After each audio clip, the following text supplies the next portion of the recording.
We're 2 weeks away from the premiere of Black Widow, and in this video, we're going to take a look at some of the spec books and ask the question, how are some of these minor keys going to perform in this new comic book climate with regards to a movie?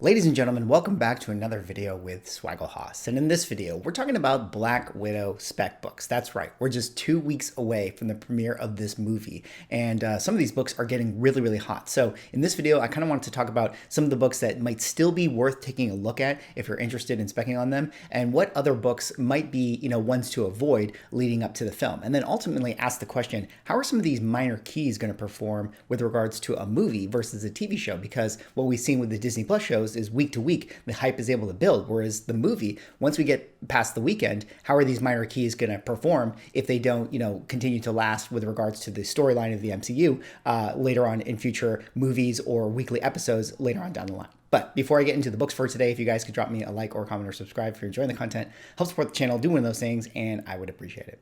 All right, that said, let us get into the books for today. And of course, we have a bunch of different ones to talk about. Some of these, of course, are, the blue chip ones that relate to Black Widow, like her first appearance. And some of these are some of the, minor keys that people are sort of specking on, if you will, for the movie. But the first one we got to talk about here is, of course, Tales of Suspense number 52. And that is the first appearance of the Black Widow. Now, this is a book that has gotten super hot over the course of this last year or so, and one that I think is definitely really interesting. Now, if you're someone who wants to get this book, you've always been a fan of the Black Widow character, what I actually would say is that you should probably wait. This is probably the wrong time to FOMO into this book because, as we can see, this is the peak prices with regards to the sales of this thing. And I just wanted to kind of pull up the GPA analysis right here.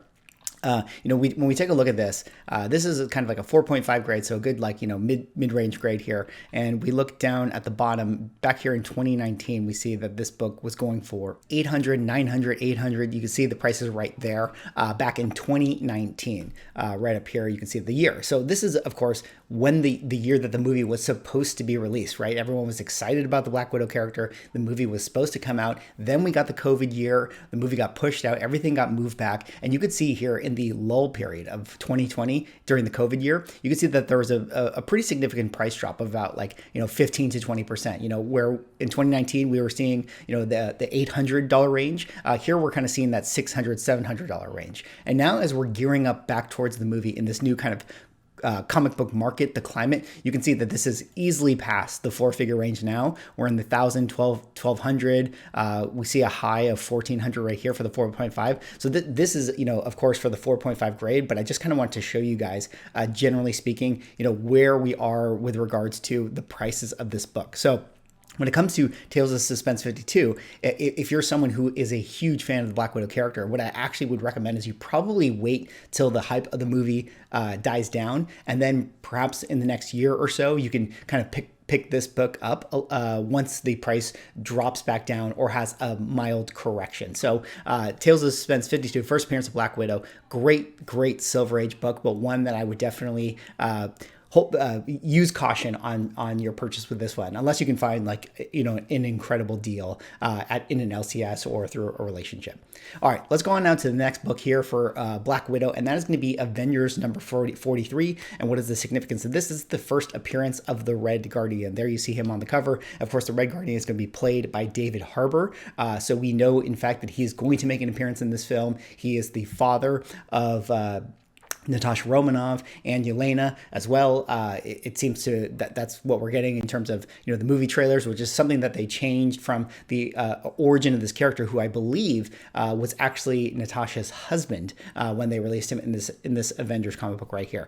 This is a book that I would also like the Tales of Suspense 52 probably use a little bit of caution on. This is one that is being sold right now at a very, very high premiums because of the anticipation of Black Widow. But to me, just it seems like the writing on the wall is going to be that this character is going to be killed by Taskmaster. That just is what it feels like is going to happen. So I'm skeptical as it relates to the Red Guardian character of his future in the MCU. And this will also tie into some of the other books that we're going to talk about in this video a little bit later on. I'm skeptical that, we're going to really get some kind of deep dive into, the future of the Red Guardian and ultimately seeing him in further properties down the line. Therefore, I feel like his comic book right here, his Avengers number 43, is going to have his correction. This is the height of the market. People are anticipating this character, and once we get the film, once we're over the hump, I highly doubt that this book is going to continue to yield the highest of highest premiums after that point. All right, and this of course ties to this book right here, which is Avengers number 44. This is the, I guess you would call it the second appearance of the Red Guardian, but it's also partial origin of Black Widow. This is also the origin of the Red Guardian himself. So another key book as it relates to the Red Guardian, but one that I definitely would not pay a premium on right now in this market. All right, let's go on now to the next book here. And the next book is actually Avengers number 196. And what is the significance of this? Well, this is the first appearance of the character known as the Taskmaster. There you see him on the cover right there. And this is one that I'm still pretty bullish on overall. I mean, I think that we're not going to get the end of the Taskmaster storyline in this particular movie in Black Widow. I do believe that the Taskmaster is going to be a character that continues on in the MCU for many films down the line. I think there's a lot they can do with this character. The MCU is always going to need, punching bags. They're always going to need those villains that they can throw into those Disney Plus shows. So I feel like the Taskmaster is a perfect level villain to go against. I'm not saying that he's going to show up in Hawkeye or whatever, but things like characters like Moon Knight and She-Hulk and Hawkeye. This is a great villain to insert into those properties later on down the line. Also, on top of that, there's of course a lot of speculation that we're still going to get the Thunderbolts in some kind of way, and there's talk that maybe Taskmaster fits into that puzzle piece with regards to the Thunderbolts. So this is one that actually, when I go onto eBay, granted these are lower grades, you can still find this book for under $100, which I think is actually pretty reasonable. And if we do in fact get the Taskmaster in other properties later on down the line, I actually think that the value of this book is actually going to continue to grow, and this is going to be a character that is important to the MCU for many, many, many years. Now, there is current speculation that one of the reveals in this Black Widow movie is that we're actually going to get not the Chris Masters version of the Taskmaster, that we're actually going to get the female version of the Taskmaster. Now, does that change the value of this book? Perhaps it hurts it a little bit, but what we're seeing as a kind of a case study with regards to, say, what's going on now with Loki, where we see kind of Sylvie, or you can call her Lady Loki. She's like the other type of enchantress, not Amora Enchantress. We're still seeing Journey into Mystery 103, Amora Enchantress, still selling at a premium, still increasing in value, simply because tangentially speaking, the character that is associated with Enchantress is represented in some kind of way in the MCU. So I do believe that if in fact that we get, say female Taskmaster, this is still going to be a desired key within the market.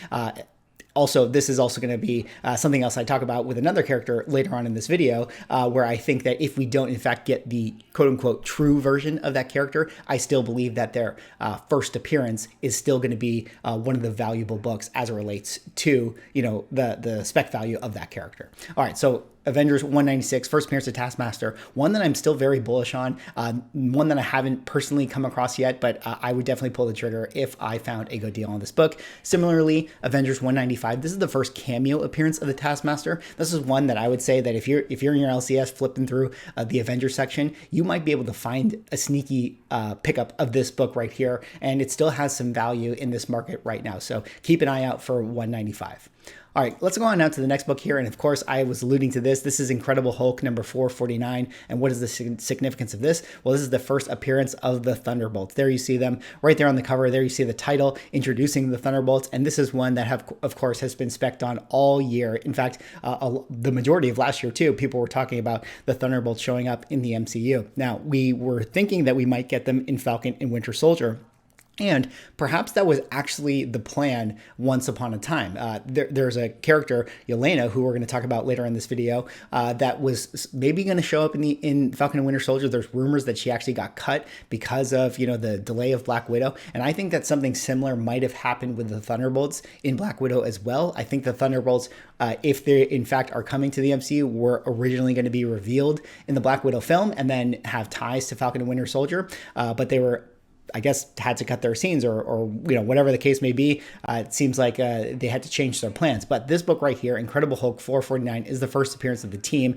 And I believe that the Thunderbolts are going to have a big storyline in the MCU for, many, many years to come. I think that we're going to build a major storyline around them. I think that they're eventually going to get their own film. I personally believe that they're going to eventually morph to the Masters of Evil. So this is one that I think is a very cool book, Incredible Hulk 449, and one that I still think that is probably worth specking on overall. I mean, granted, this is definitely a book that is yielding a premium on eBay. I mean, we're talking raw copies on the very, very lowest, still selling for, $150 or so. But this is one that, if I came across this in the wild in my MCU, or excuse me, in my LCS, I definitely would pick it up if I could find a good deal, because I do believe that when we get the reveal that the Thunderbolts are in Black Widow, I think it's going to be an end credit scene. That'll be when this book absolutely blows up. And then this one's going to have legs going on into other properties later on down the line. All right, let's go on now to the next book here, and that is, of course, Inhumans #5. And what is the significance of this? Well, this is the first appearance of Yelena Belova. That, of course, is going to be played by Florence Pugh in Black Widow.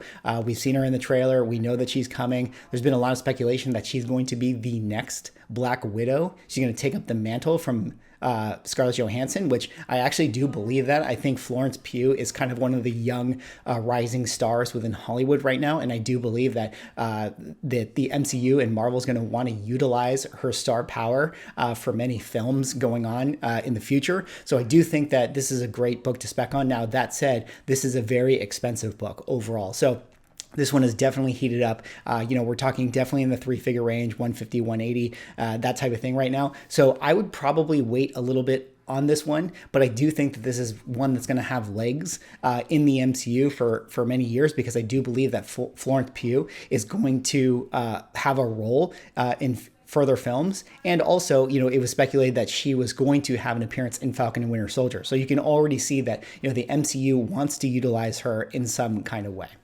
All right, let's go on now to the next book here. And this is actually Marvel Fanfare #11. And what is the significance of this? Well, this is the first appearance of the Iron Maiden. Now, who is the Iron Maiden? Well, the Iron Maiden is actually a character being played by Rachel Weisz in the movie. So we've actually seen Rachel Weisz in the film, in the trailers, and she is actually the Iron Maiden. Now, what I think is really interesting about this book is that, one, this is still very affordable. It's a Marvel Fanfare book. This is a run that, hasn't gotten that much attention overall. And, you can usually find this one in a back bin. Granted, on eBay right now, it is commanding a little bit of a premium, but one that I would definitely keep an eye on. Now, as far as the Rachel Weisz character, my guess right now is that if she is Iron Maiden, in fact, and she is Iron Maiden in name, that is the name of her character that she's playing, Iron Maiden in the comic books is actually a villain. So are we going to get a double twist with Rachel Weisz in the Black Widow film? I think that we might actually see that. Overall, we might see perhaps, I don't know, Rachel Weisz's character might be under the hood of the Taskmaster character. That would be, my kind of wild guess so far. So this is a book that I think is really interesting, but one of the ones that I wanted to talk about as far as like a minor key, how it relates to, this new movie world that we're entering versus the television world. I don't feel like Rachel Weisz is a character that is going to continue on in the MCU. So if we get, an introduction of the Iron Maiden in this film, and then by the end of the film, say she dies, or they kind of wrap up her story, I'm not really sure that this book is going to blow up in any kind of way, because there's nothing in pop culture that's going to be able to sustain the hype for it. It's not like we're going to end the movie and then get this tease, and then next week we're going to continue with like a different episode, kind of like how the TV shows work. So this is one that I want to keep my eye on overall, outside of the spec value of this book, just to see like what are the values and the numbers and the hype surrounding this book. How do they continue with regards to movie properties in this new comic book market? But Marvel Fanfare 11, first appearance of Iron Maiden, interesting book. Rachel Weisz's character could be a good one to pick up if you can find it for cheap. All right, let's go on now to the last couple of books here. And the last couple of books, of course, are Tales of Suspense #46. This is another spec book. Now, there was a leak that David Harbour, he thanked his crew members, and also including in them, also thanked, he put CD in his post. And a lot of people speculated that that was going to be Crimson Dynamo. Now, I do believe that it would be great to see Crimson Dynamo. I mean, there's a lot of ties here. The Crimson Dynamo, of course, has the Russia connection. He's basically Russian Iron Man. This is his first appearance, Tales of Suspense 46. Now, one of the problems with this book is that there's been many Crimson Dynamos over the course of Marvel comic books. There's been different iterations. There's been, I think, actually 6 or 7 of them. So which version of the Crimson Dynamo are we going to get? Hard to say, but if we're, looking at the case study with, Amora Enchantress, that book still gaining value when we got the introduction of Sylvie. So I think this one as well will continue to gain value if we get a Crimson Dynamo introduction overall. And one of the things that excites me about this book is that, we know that we got Armor Wars coming up, and Crimson Dynamo played a role in the Armor War storyline in Iron Man 225 back in the day. So Crimson Dynamo, a character that, I could see them introducing in this Black Widow film, and then one that continues on in other properties like Armor Wars later on down the line, perhaps has ties to Justin Hammer. So definitely keep an eye on this one, Tales of Suspense 46. I still see this book being sold at pretty good deals overall, but one that if I came across at a good deal, I would definitely pick up myself because, hey, Silver Age, blue chip, what's not to love about it? All right, let's talk about this next book here. That's Captain America 352. And what is the significance of this? Well, this is the first team appearance of the Supreme Soviets. Now, that's a team that features the Red Guardian, Perun, Sputnik, and the Crimson Dynamo. And why is this one so significant? Well, David Harbour, again, he's been kind of leaking all this stuff. He teased the idea that the Winter Guard was going to be showing up in the MCU. And a lot of people have been thinking that he was referring to the Supreme Soviets here. So this is one that's kind of been interesting overall.